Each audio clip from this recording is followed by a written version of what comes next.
प्रणाम। मैं आशा श्रीवास्तव अपने चैनल पर आप सभी का हार्दिक स्वागत करती हूँ, अभिनंदन करती हूँ।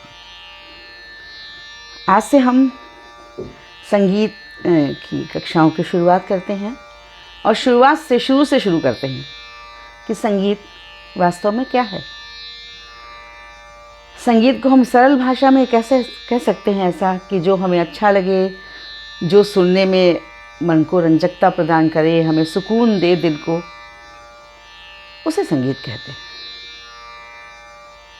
लेकिन शास्त्रों में लिखा है, भरत मुनि ने अपने नाट्य शास्त्र में लिखा है कि गीतम वाद्यम तथा नृत्यम त्रयम संगीतम उच्यते। जैसा कि आप देख सकते हैं मेरे बोर्ड पे लिखा हुआ है, यानी कि गायन, वादन और नर्तन, इन तीनों से संगीत बनता है। ये तीनों संगीत कहलाते हैं। संगीत की मतलब तीन विधाएं हैं, गायन, वादन और नर्तन। तो संगीत का मतलब है ध्वनि, आवाज़। अब ध्वनियाँ तो बहुत सारी हैं। हम बोल रहे हैं, ये भी ध्वनि है। बाहर बच्चे खेल रहे हैं, वो भी ध्वनि है। शहर में कोलाहल हो रहा है, वो भी ध्वनि है। वस्तुतः हर समय कोई ना कोई ध्वनि चलती ही रहती है। संसार कभी ध्वनियों से रहित होता ही नहीं। लेकिन सभी ध्वनियाँ तो संगीत नहीं हो सकती। तो संगीतोपयोगी जो ध्वनियाँ हैं उन्हें हम नाद कहते हैं। नाद वो भी है जो हम गाते हैं, और नाद वो भी है जो यदि हम कान बंद करके सुने, कान बंद कर लें तो भी एक आवाज़ होती है, शून्य की आवाज़, जिसे हम अनहद नाद कहते हैं। और अनहद नाद का बड़ा महत्व है। संत कबीर की वाणी में तो बहुत बार सुनाई पड़ता है, बहुत बार ऐसे भी, और संतों ने भी अनहद नाद के बारे में बताया। ये अंतरात्मा की आवाज़ कहलाती है। और आजकल तो साइंटिस्ट ने रिसर्च के हिसाब से बताया है कि भाई जो शून्य की आवाज़ है वो ओम है, ऐसा सिद्ध हुआ है। तो वो अनहद नाद है। जो हम गाते हैं वो आहद नाद है। आहद नाद यानी जो प्रयत्नपूर्वक आवाज़ निकाली जाए, वो गेय हो, वो आहद नाद है। नाद में सबसे छोटी इकाई है श्रुति, और श्रुतियाँ होती हैं 22। इन 22 श्रुतियों में हमारे सारे स्वर बटे होते हैं। फिर वो चाहे हिंदुस्तानी संगीत हो, कर्नाटक संगीत हो, वेस्टर्न म्यूज़िक हो, दुनिया में कहीं का भी संगीत हो, वो इन्हीं 22 श्रुतियों में निबद्ध होता है। 7 स्वर, बेसिकली 7 स्वर होते हैं, ऐसा कि सभी लोग अमूमन जानते ही हैं। सा रे गा मा पा धा नी। तो हम इसमें सा और पा, 2 स्वर अचल होते हैं, यानी कि अपने स्थान से बिल्कुल नहीं हिलते, और यही बेस होते हैं, गाने का आधार यही होते हैं। और अधिकतर जो भी यंत्र होते हैं, जो सहयोगी यंत्र होते हैं, जैसे कि तानपुरा आदि, इनको इन्हीं 2 स्वरों में ट्यून किया जाता है। और गाते समय भी पहला रियाज इन्हीं स्वरों का किया जाता है, ताकि आपके गले में एक स्टेबिलिटी आए, क्योंकि ये स्टेबल स्वर होते हैं, अचल स्वर हैं। तो हम पहले यही गाएंगे। सा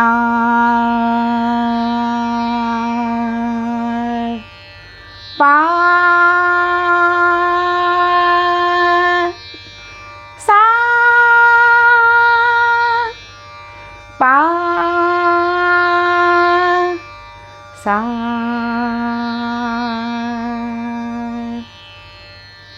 ये 2 स्वर हुए अचल, सा और पा। अब बचे 5 स्वर। वे शुद्ध तो होते ही हैं, जैसे कि अभी हम गाते हैं। सा, इनके नाम के साथ मैं गाऊंगी। सा षड्ज, रे ऋषभ, गा गंधार, मा मध्यम, पा पंचम, धा धैवत, नी निषाद, सा षड्ज। ये 7 स्वर शुद्ध स्वर हैं। इनमें से जैसा कि आप जानते हैं 2 अचल स्वर निकल गए, बाकी जो 5 स्वर हैं ये शुद्ध भी होते हैं और विकृत भी होते हैं। विकृत उसे कहते हैं जिसमें विकार उत्पन्न हो जाए, जिसमें भी विकार होता है, थोड़ा अपने स्थान से इधर उधर थोड़ा विकृत होता है तो उसे विकृत बोलते हैं, थोड़ा विकार हो जाए तो बाकी स्वर रे, गा, म, ध, नि, ये 5 स्वर अपने स्थान से जो स्वर नीचे होते हैं थोड़े, उन्हें कोमल स्वर कहते हैं। और एक स्वर मध्यम जो तीव्र होता है, अपने स्थान से थोड़ा उठ रहा है, ऊपर चढ़ के बोला जाता है, वो है तीव्र मध्यम। तो पहले हम कोमल स्वरों को गाएंगे। सा रे, ये है शुद्ध ऋषभ। शुद्ध रे और सा, इनके बीच में स्थित होता है कोमल रे। सा रे सा, ये शुद्ध रे से नीचे है थोड़ा। सा रे रे रे रे सा, रे से थोड़ा नीचे। अब हम चलते हैं गंधार पर, गा पर। सा रे गा, ये है शुद्ध गा। गा सा रे गा, गा गा। दूसरा गा जो है, जो थोड़ा नीचे है, वो कोमल गंधार है। सा रे गा, ये दोनों स्वर कोमल है, रे भी कोमल है, गा भी कोमल है। अब चलते हैं मध्यम पर। सा रे गा मा, ये शुद्ध मध्यम है। मा पा, अब माँ और पा के बीच में तीव्र मध्यम आता है। मा पा पा मा मा मा मा, ये दोनों मध्यम। माँ, ये दरअसल जो शुद्ध मध्यम होता है वो कोमल, वैसे ही वो कोमल होता है, थोड़ा नीचे होता है, उसके और पंचम के बीच में स्थित होता है तीव्र मध्यम।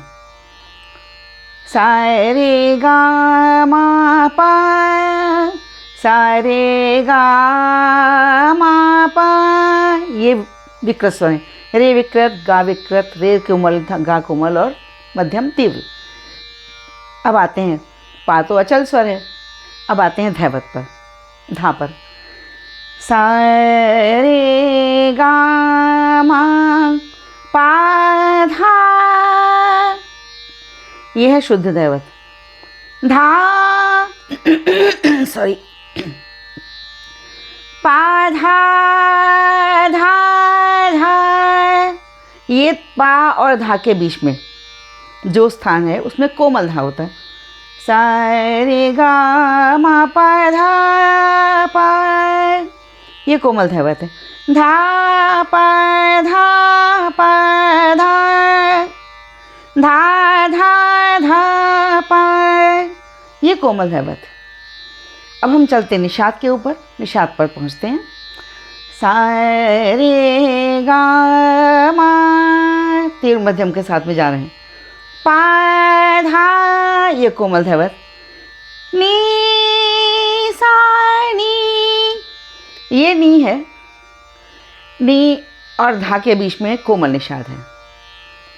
पा धा नी सा नी नी नी नी नी, ये दोनों निषाद हैं, एक कोमल निषाद, एक शुद्ध निषाद।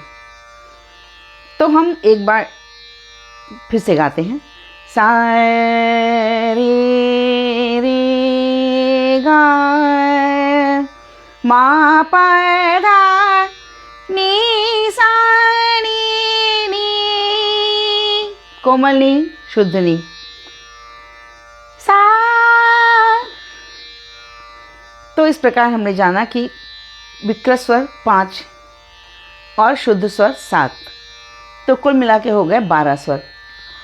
अब सवाल ये उठता है कि 22 में से 12 तो स्वर हो गए, बाकी 10 श्रुतियों का क्या? तो बाकी 10 श्रुतियाँ जो हैं वो एडवांस स्टेज में हम बताएंगे, जब विभिन्न रागों के बारे में चर्चा करेंगे तब बताएंगे। अब हमारे यहाँ हिंदुस्तानी संगीत में इन्हीं 12 स्वरों को मिलाकर इनके डिफरेंट डिफरेंट कॉम्बिनेशंस थे। बेस एक मदर राग या मदर राग जिसे बोलते हैं थाट होते हैं। तो हिंदुस्तानी संगीत में 10 थाट हैं, जिनसे कि सारे राग उनके उन्हीं स्वरों के आधार पर उनसे और राग उत्पन्न होते हैं। वो 10 हैं: कल्याण, बिलावल, भैरव, भैरवी, काफ़ी, खमाज, पूर्वी, मारवा, आसावरी और तोड़ी। इन 10 थाटों में हमारे हिंदुस्तानी क्लासिकल म्यूज़िक का पूरे राग इन्हीं के अंतर्गत निरूपित किए गए हैं। तो आज का सेशन ख़त्म करते हैं। धैर्यपूर्वक सुनने के लिए बहुत बहुत धन्यवाद। नमस्कार, प्रणाम।